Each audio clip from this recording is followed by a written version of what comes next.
continuamos aquí conversando con el pastor Elías y con su esposa. Dígame de nuevo el nombre porque me olvidé. Esther. Nombre bíblico, si los hay. Los dos tienen nombres bíblicos. Bueno, ellos de alguna manera nos han presentado cómo se han arrimado al Señor. No sé, tiene una caña de pescar muy especial, ¿no? Porque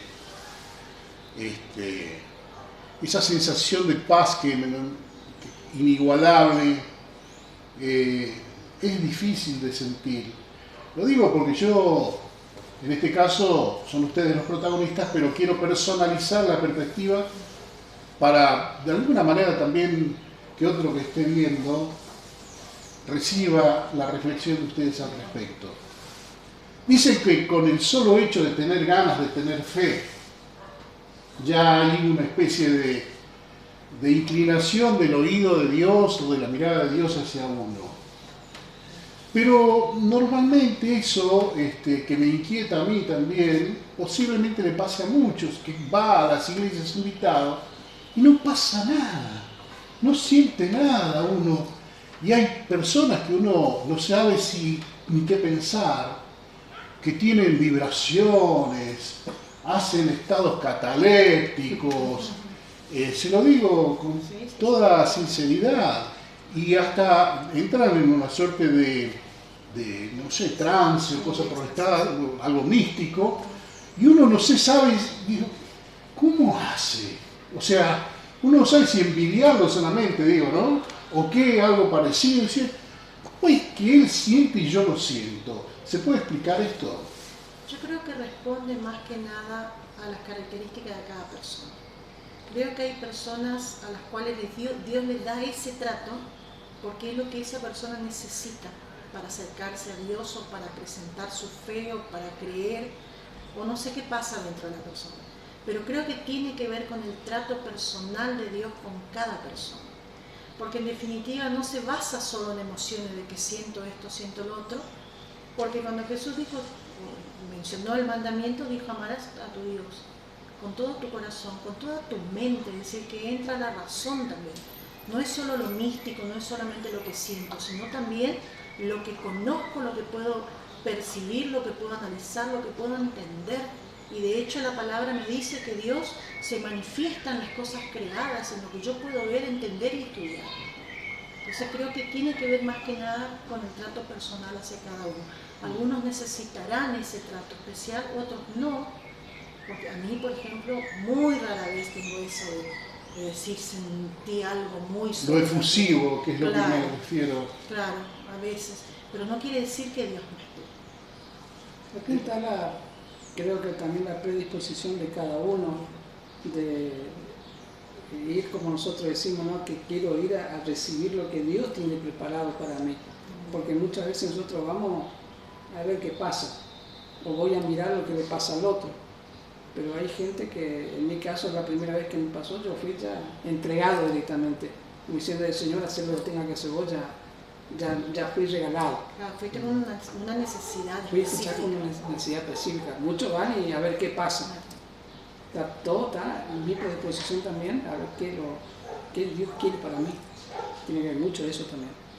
Esto que yo les planteo es normal, habitual, se suele hacer este tipo de conjeturas en quienes vienen y se acercan acá a la iglesia de ustedes.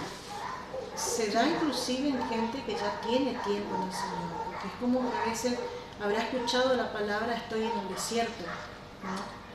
O que se apartó del Señor, dicen sí, algunos, ¿no? O tiempos en que dice no siento la presencia sí, de Dios, siente el vacío. ¿no? Siente el vacío. Entonces, sí, a veces se da esa charla. ¿Qué pasa que hoy no siento a Dios? ¿No?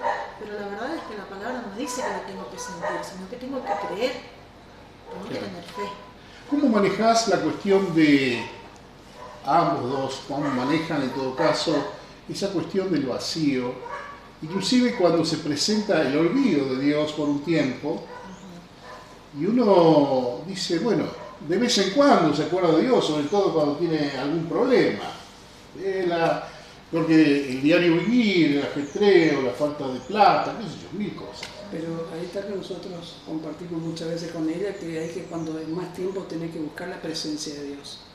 Porque nosotros mismos nos ha pasado que decimos, no le siento a Dios en este momento. Dios está. Él nos está acompañando, pero también está viendo a ver cuál es, creo que tu predisposición de buscarlo con más ímpetu para decir, no, Él sigue dependiendo de mí. Porque muchas veces en las buenas que hacemos, nos olvidamos de Dios y de Dios nos acordamos las malas. Entonces como que Dios te dice, bueno, Y bueno, ahí viene el momento del reclamo, en todo caso. Digo, no era que yo, que era hijo tuyo, me tendría que mandar fenómenos. Y esa es la tentación de Satanás a Jesús.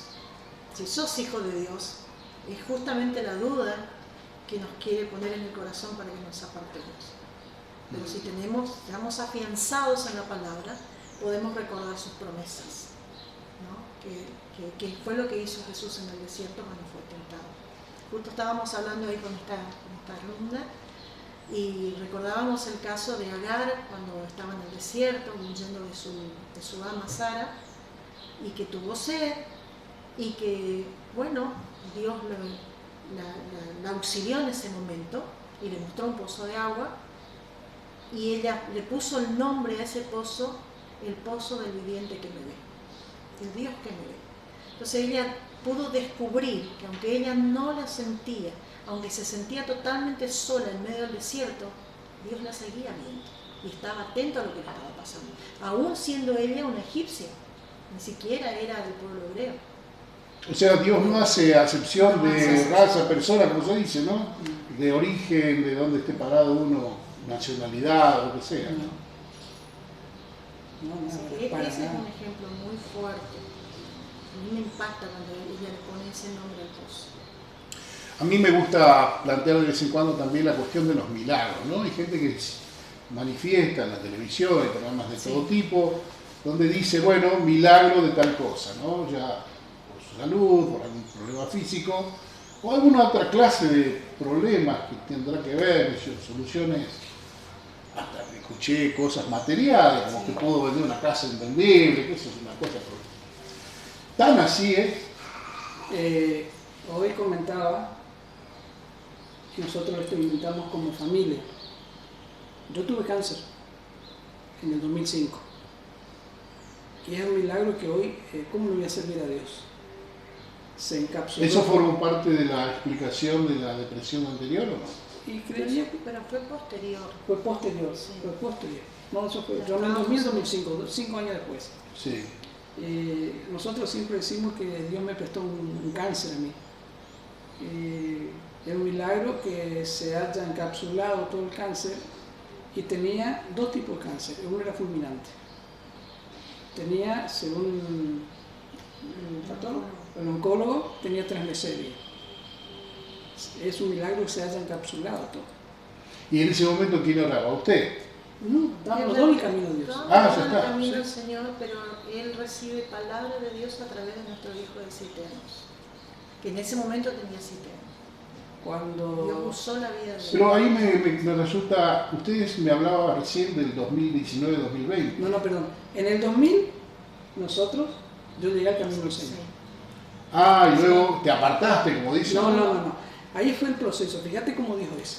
En el 2000 y el Señor en el 2005, 5 años después, sirviéndole todo, ¿no es cierto? Como que me prestó ese cáncer para glorificarse. Uy, bueno, entramos en otro tema acá. Sí, porque esta cuestión de que uno, por querer el bien para sí o para su familia, por querer mejorar espiritualmente, por querer ser al lado del Señor, entra en el camino del Señor. Y hay unos que nos dicen, pastores inclusive, nos dicen, bueno, ahora te va a venir tal cosa, el otro, el coludo, como yo le digo, va a venir a meter, qué sé yo, te va a inventar un problema de donde no hay, te va a aparecer una enfermedad. Y estaba de lo más pancho y tranquilo y de pronto, bueno, encima creyendo que Dios está ahí como barnizando, protegiendo, el otro hace lo que se le canta. ¿Cómo es la cuestión? No entiendo eso. A propósito lo hacen. Si Dios es bueno siempre. Digo, ¿no? Sí, pero recordemos que Jesús dijo: en el mundo van a tener aflicciones y que el mundo entero está bajo el maligno. Si bien nosotros estamos militando para el reino de Dios, el mundo está bajo la ley. Y lo que le sucede al vecino, también no sé si, a ver, yo siempre le pongo el ejemplo a los chicos, le digo, cuando viene la inundación, inunda la casa del creyente y del no creyente. Sí, ahora, pero esto es una hay cuestión... una esperanza, pero sí. para el no creyente hay desesperación. Sí, pero esto es una cuestión más individualista la que le pregunto yo, o la que cuestiono como una contradicción, me parece a mí, un oxímoron, ¿no? ¿El huevo o la gallina? ¿Qué es esto entonces? Te entregas a Dios, te bautizás, estás yendo a la iglesia con la Biblia bajo el brazo y tenés problemas. ¿Sí? Pero no son problemas, a ver, que se solucionan así, chiquitos, digamos. Son problemones en muchos casos, aparecen enfermedades imposibles de creer. A veces Sí. terminales, inclusive. Y entonces, Pero que no ahí mira- está, perdón, la equivocación de todos. Yo me entrego al Señor, me bautizo todo, pero, a ver, pero nosotros tenemos esperanza en Cristo. Muchos al no tener la Cristo entran en etapa depresiva. Yo cuando la primera estaba entrando en etapa depresiva, pero llegado Cristo en el momento justo y me cambió eso. Si a mí me pasaba eso, lo de cáncer, cuando yo no estando en Cristo, yo me iba a deprimir más. Pero a través de una palabra, yo confié y me tomé de esa palabra y Dios se glorificó. Muchas veces creemos que nos entregamos a Cristo, ¿qué hacemos? ¿Terminó mi problema? No, seguimos estando en el mundo como cualquiera. pero ¿quién te manda ese bodoque que tenés que solucionar, ese bodrio llamado enfermedad o lo que sea? ¿Quién es? ¿El otro, digamos, el coludo, o es Dios que te manda para probarte, como dijiste vos? La Biblia dice que Dios no prueba a nadie. Ah, bien. Pero como estamos en el mundo, estamos bajo el sistema de este mundo y sufrimos lo que sufre todo el mundo. Nuestra diferencia es que estamos plantados en Cristo y como dice la palabra, cuando haya pasado todo puedan permanecer firmes. No quiere decir que siempre va a haber sanidad, puede ser que no haya sanidad. Hay hermanos, hay pastores inclusive que partieron después de una enfermedad terminal, una enfermedad fuerte, gente sirviendo al Señor, gente afianzada en la palabra del Señor. Pero tenemos que tener en cuenta también que el reino nuestro no es aquí. Como dice el apóstol, tener la mirada en las cosas de arriba. Otro tema, la eternidad. Bueno, hacemos una pausa y vamos ya a la última etapa de este programa, el perro del pastor. Desde luego estoy ladrando y haciendo algunas cuestiones, no tampoco lo hacemos con malicia, simplemente con la idea periodística metida en un concepto no habitual, que es indagar por quienes están próximos al Señor más que uno, ¿no? Que obviamente partimos desde los defectos para preguntar. Una pausa y ya volvemos.